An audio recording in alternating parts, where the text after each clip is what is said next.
আসসালামু আলাইকুম। পৃথিবীর আয়না ইউটিউব চ্যানেলে আপনাদের স্বাগত।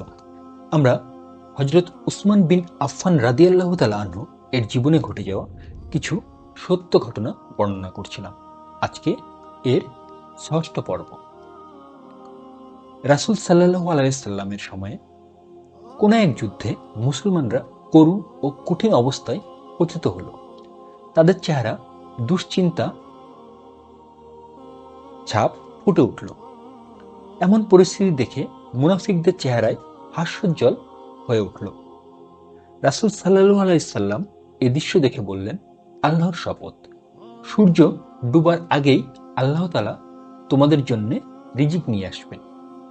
এদিকে উসমান রাদিয়াল্লাহু তাআলা আনহু 14টি বাহন ক্রয় করে সেগুলোর পিঠে খাবার বোঝাই করে নবী সাল্লাল্লাহু আলাইহি ওয়াসাল্লামের কাছে পাঠিয়ে দিলেন।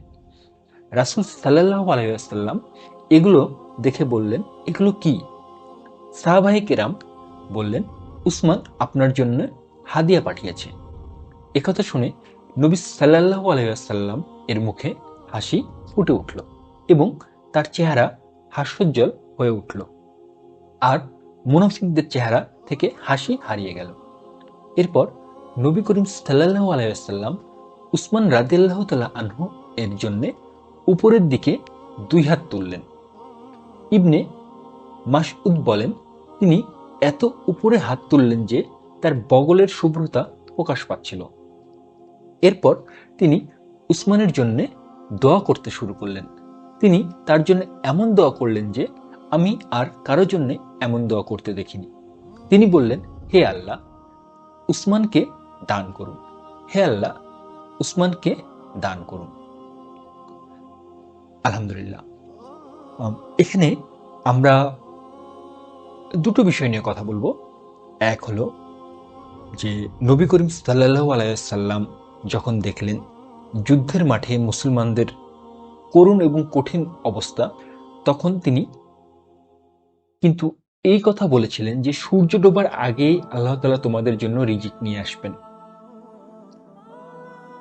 তো নবী সাল্লাল্লাহু আলাইহি সাল্লাম যখন এরকম একটি কথা বলেছেন, তখন কিন্তু তিনি আসলে জানতেন না যে আসলে কোথা থেকে খাবার আসবে, কিভাবে আসবে, কিন্তু তিনি এতটুকু জানতেন যে সন্ধ্যার আগেই, মানে সূর্য ডোবার আগেই আল্লাহ তাআলা তাদের জন্য রিজিকের ব্যবস্থা করবেন, কিংবা আল্লাহ তাআলা তাদের জন্য রিজিক নিয়ে আসবেন। তো দেখুন তার এই কথা কিভাবে সত্য প্রমাণিত হচ্ছে যে উসমান রাদিয়াল্লাহু তাআলা আনহু 14টি বাহন ক্রয় করে সেগুলোর পিঠে খাবার বোঝাই করে নবী সাল্লাল্লাহু আলাইহি সাল্লামের কাছে পাঠিয়ে দিয়েছেন। তাহলে তিনি যে তার মুসলমান যোদ্ধাদের ওয়াদা করেছিলেন যে তোমাদের জন্য খাবার আসবে, দুঃখিত এখানে ওয়াদা বলবো না, মানে তিনি যে তাদের আশ্বাস দিয়েছিলেন যে তোমাদের জন্য সূর্য ডোবার আগেই খাবার আসবে, সেই খাবার কিন্তু অলরেডি চলে এসেছে। আর দ্বিতীয় যেটা বিষয় সেটা হলো যে উসমান রাদিয়াল্লাহু তাআলা আনহু এর জন্য নবী করিম সাল্লাল্লাহু আলাইহি সাল্লাম দুই হাত তুলে দোয়া করেছেন যে হে আল্লাহ, আপনি উসমানকে দান করুন, এবং এই কথা তিনি পুনরায় বলেছেন, হে আল্লাহ, উসমানকে দান করুন। এবং আমরাও কিন্তু পরবর্তীতে দেখেছি যে উসমান রাদিয়াল্লাহু তাআলা আনহু কতটা সম্পদশালী ছিলেন। এখন আমাদের সামান্য জ্ঞানে, মানে আমি যখন কথাটা বলছি এক্ষেত্রে আমি শুধু তার উসমান রাদিয়াল্লাহু তাআলা আনহু এর ধন সম্পদের বিষয়টাই দেখছি। মানে এখানে আল্লাহ পক্ষ থেকে তার কাছে দান এসেছে, এটা আমি শুধু ধন সম্পদ দিয়েই বিবেচনা করছি, কারণ উসমান রাদিয়াল্লাহু তাআলা আনহু কিন্তু সম্পদশালী একজন সাহাবী ছিলেন।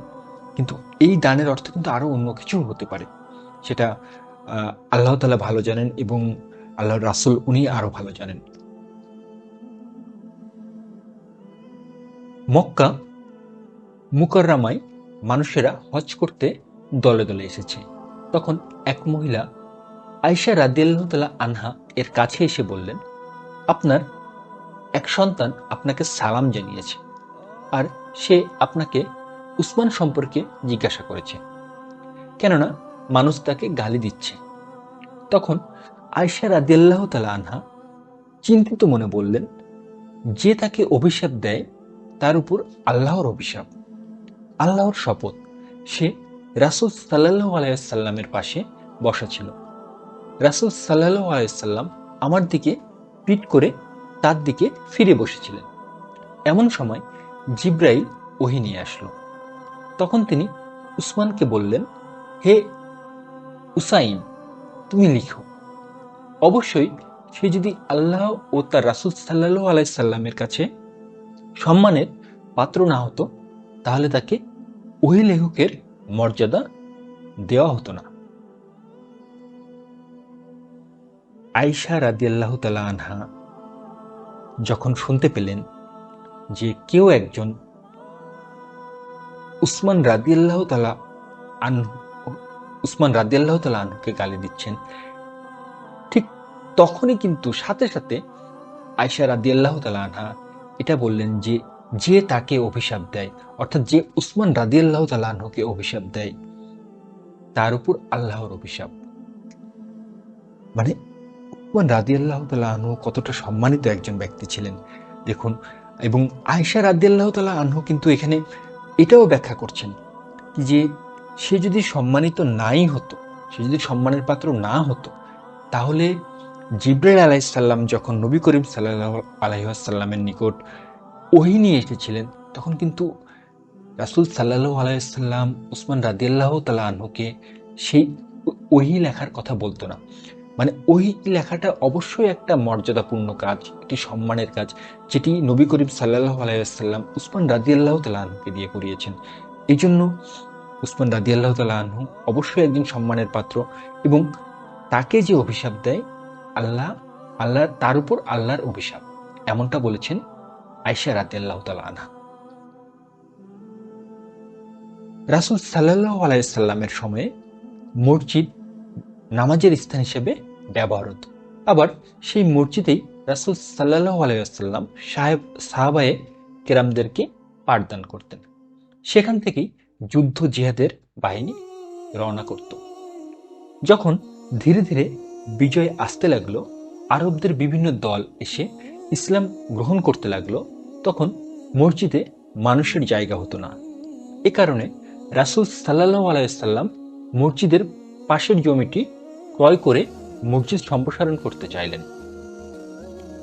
রাসূল সাল্লাল্লাহু আলাইহি ওয়াসাল্লাম উৎসাহিত করার মনোভাবে বললেন, কে আছো এই জায়গায় বুক ক্রয় করে মসজিদ সম্প্রসারণ করবে, বিনিময়ে সে জান্নাতে এর থেকে উত্তম জায়গা পাবে।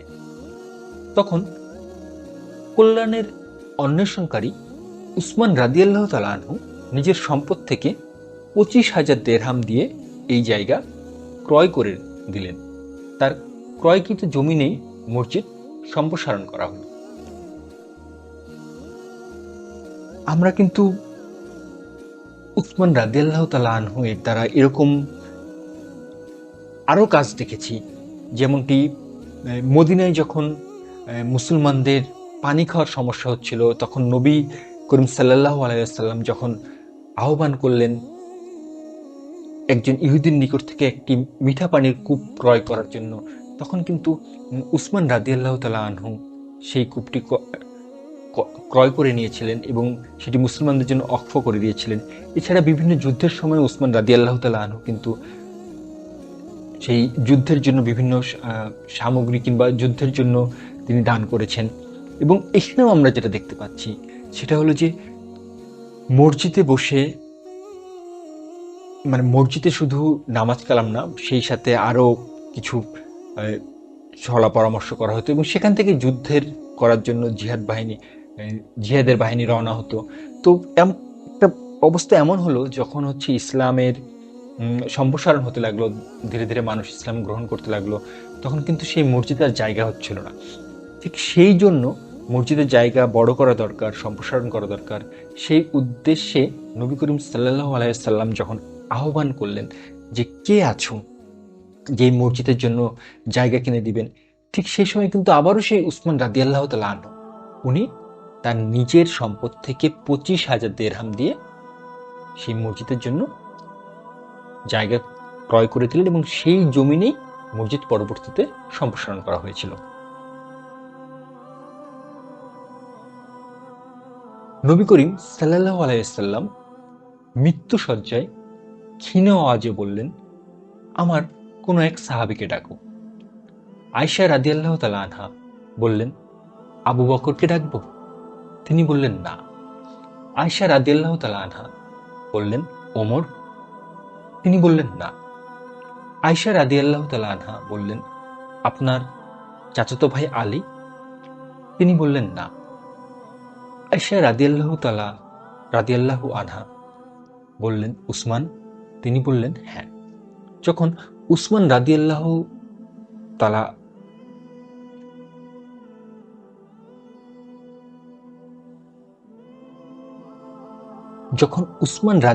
তাআলা আনহু রাসূল সাল্লাল্লাহু আলাইহি ওয়াসাল্লামের কাছে প্রবেশ করলেন, তখন রাসূল সাল্লাল্লাহু আলাইহি ওয়াসাল্লাম আয়েশা রাদিয়াল্লাহু আনহাকে বললেন, তুমি একটু দূরে যাও। নবী করিম সাল্লাল্লাহু আলাইহি ওয়াসাল্লাম উসমান রাদিয়াল্লাহু তাআলা আনহু এর সাথে একাকী একাকী কথা বলছিলেন। উসমান রাদিয়াল্লাহু তাআলা আনহু তার কথাগুলো শুনছেন। নবী সাল্লাল্লাহু আলাইহি ওয়াসাল্লাম তাকে যা বললেন, সে কথাগুলো শুনে চিন্তায় তার চেহারার রং পরিবর্তন হয়ে যেতে লাগলো। এরপর যখন উসমান রাদিয়াল্লাহু তাআলা আনহু এর খেলাফতের শেষের দিকে বিদ্রোহীরা তার বাড়ি ঘেরাও করে ফেলে, তখন সাহাবায়ে কেরাম বললেন, আমিরুল মুমিনিন, আপনি কি যুদ্ধ করবেন না? তিনি বললেন, না। রাসূল সাল্লাল্লাহু আলাইহি ওয়াসাল্লাম আমাকে একটি ওয়াদা দিয়েছেন, আমি এই ওয়াদার উপর ধৈর্য ধারণ করব।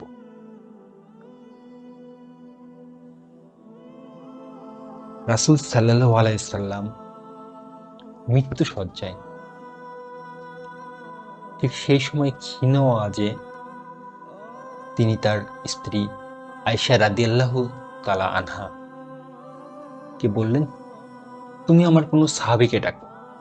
আয়েশা রাদিয়াল্লাহু তাআলা আনহা একে একে আবু বকর রাদিয়াল্লাহু তাআলা আনহু, হযরত ওমর রাদিয়াল্লাহু তাআলা আনহু, হযরত আলী রাদিয়াল্লাহু তাআলা আনহু এর নাম বললেন।